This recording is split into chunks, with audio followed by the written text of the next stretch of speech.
Hello everyone. We have with us another proud Damzonian, Dr. Himanshu Narang.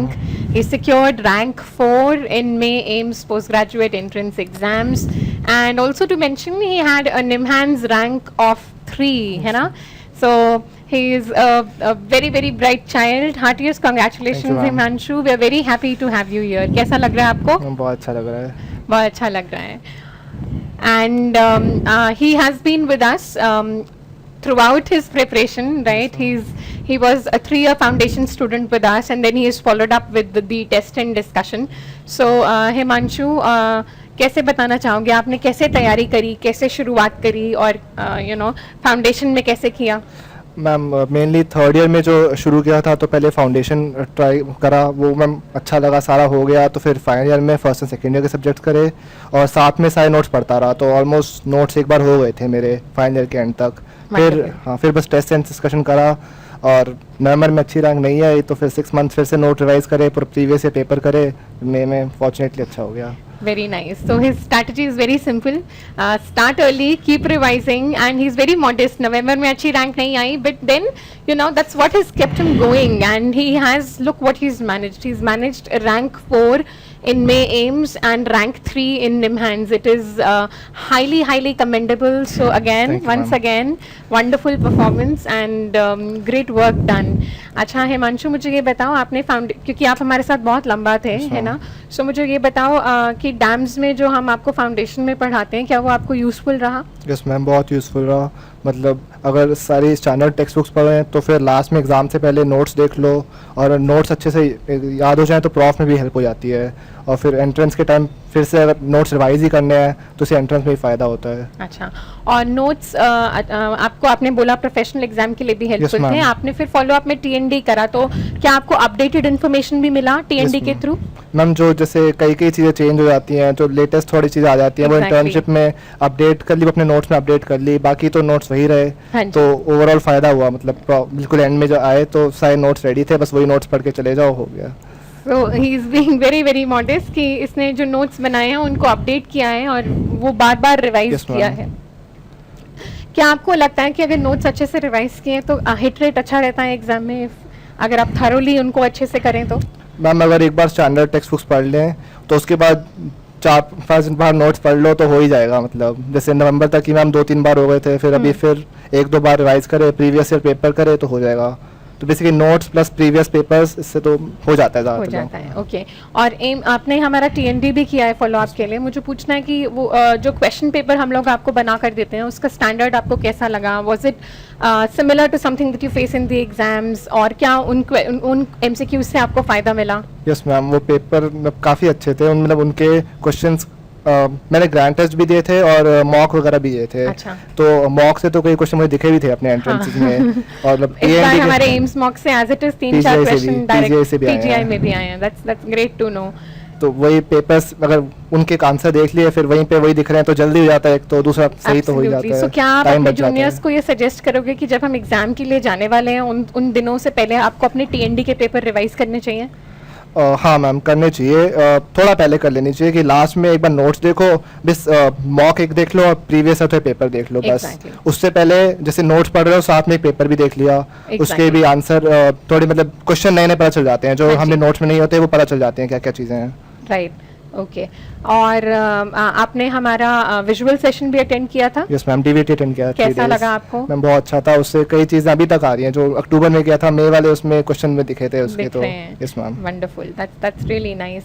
अच्छा मुझे बताओ बेटा, हम सारे जूनियर्स आपसे जानना चाहेंगे कि आपका स्टडी स्ट्रैटेजी जो ये लास्ट 1 ईयर रहा है जिसमें आप इंटर्नशिप भी कर रहे थे, उस दौरान, क्योंकि बहुत लोगों की इंटर्नशिप हैवी होती है ना? सो उस दौरान how did you manage? Although yes आपने अपना नोट्स का काम सारा पहले बना रखा था, सो आपने इस लास्ट 1 ईयर में अपनी तैयारी पे कैसे फोकस किया?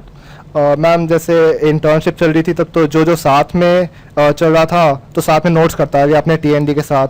जो पेपर था उससे पहले उसके रिवाइज कर लिए नोट्स. तो अगस्त तक जैसे नोट्स खत्म हो गए, फिर एक बार सेकंड रिवीजन कर लिया एंड एग्जाम से पहले एक बार थर्ड कर लिया.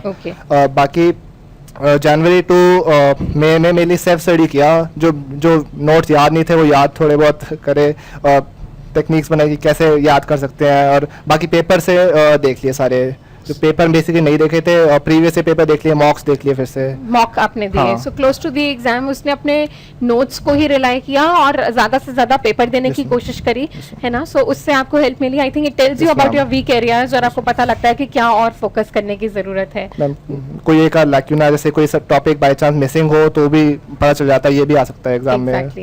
फायदा होता है। That's great. अच्छा, और बेटा आप जब टीएनडी के लिए पढ़ते हो तो लगभग आपको 1 वीक मिलता है फॉर वन सब्जेक्ट, है ना? सो उस 1 वीक में आपका फोकस क्या रहना चाहिए एक बच्चे के लिए so that he does well eventually in the main exams? Ma'am I think 4 दिन में तो नोट्स खत्म हो जाते हैं मोर और लेस। फिर एक आध आप प्रीवियस ईयर देख सकते हो, देख लो। और अगर स्टैंडर्ड टेक्स्ट बुक कोई पढ़ी हुई है, थोड़ा सा मतलब मेन टॉपिक जो इंपॉर्टेंट है, पता ही है इंपॉर्टेंट है ये, तो वो थोड़ा देख सकते हो स्टैंडर्ड टेक्स्ट बुक से। या अगर वो पहले कर रखी हो ना बुक्स, उसमें मार्क दो तो वो सही रहता है, आराम से हो जाता है। ओके। और लास्ट में जस्ट एग्जाम से पहले रिवीजन स्ट्रेटजी क्या रहती है? मैम आई थिंक 1 महीना या 40 दिन पहले शुरू करना चाहिए। लास्ट जैसे मेडिसिन को 4 दिन, सर्जरी को 4 दिन, गायनी को 3 दिन, बाकी को 2-2 दिन, शॉर्ट सब्जेक्ट्स को 1 दिन। तो ये अराउंड 30-35 डेज का बन जाता है। फिर लास्ट के 3-4 दिन में प्रीवियस ईयर कर लो और पेपर्स देख लो क्वेश्चंस के, और बस इतना बहुत इसमें हो ही जाता है। So I think he is been very modest on वो 1 मंथ या 40 डेज पहले उसने अपना कैसे शेड्यूल बनाया, इज डिवाइडेड कौन से सब्जेक्ट को कितने दिन देने हैं, और उस टाइम में उसने अपने वीक एरियाज को रिवाइज किया है, अपने नोट्स को रिवाइज किया है, और फिर मॉक टेस्ट देखे हैं और प्रीवियस पेपर देखे हैं। That's great and I think ये इसके लिए it has worked out really well because he has, not to forget, just to mention again, got a rank 4 in May AIIMS post graduate entrance exam. It is highly commendable. अच्छा, और आप अपने juniors को क्या message देना चाहोगे? I think standard text books पढ़नी चाहिए ज़्यादा। मेन टॉपिक्स मतलब क्वेश्चन आ रहे हैं वही से एंड में, तो एक बार जब रेगुलर चल रहा है, प्रॉफ्स आ रहे हैं, तो स्टैंडर्ड टेक्स्ट बुक ज़्यादा पढ़नी चाहिए। उससे मैम फ़ायदा रहता है कि बिल्कुल एंड में एग्जाम से पहले तो पढ़ नहीं पाते, तो बस थोड़ा से बेली रिवाइज कर ली, थोड़ा हैरिसन देख लिए, मेन चीज़ें, तो बस बाकी नोट्स कर लो तो हो जाता है। पर वही कभी करी होनी चाहिए स्टैंडर्ड टेक्स्ट बुक। आप एकदम एग्जाम से पहले नहीं कर सकते हो, यही कह रहा है कि अगर आपने पहले करी है सो तब आप फिर भी हाईलाइटेड चीज़ों को दोबारा देख सकते हो, but eventually you will have to have a concise notes जिसको आप more and more number of times repeat कर पाओ। वंडरफुल। और जैसे कि आपने बोला है कि विजुअल सेशन आपको हेल्पफुल लगा, तो मैं एम्स आप कह रहे हो अभी तक उसमें से क्वेश्चन आ रहे हैं, so he is already talked about the visual sessions as well. और कुछ आप अपनी तरफ से कुछ पीस ऑफ एडवाइस देना चाहेंगे कि स्टार्ट अर्ली या बेसिकली अगर प्रॉफ के टाइम बस अपनी मेन किताबें पढ़ते रहो और थर्ड ईयर में जैसे नोट्स पढ़ने थोड़े शुरू कर दो, मतलब कि फाइनल ईयर के एंड तक नोट्स भी थोड़े बहुत हो जाने चाहिए। और अगर सेल्फ मेड नोट्स हैं, अपने हैंड रिटन है, वो ज़्यादा अच्छे रहते हैं मेरे हिसाब से, रादर देन फोटोकॉपी। एग्जैक्टली। आपको क्या लगता है क्लास में बैठने से फायदा होता है?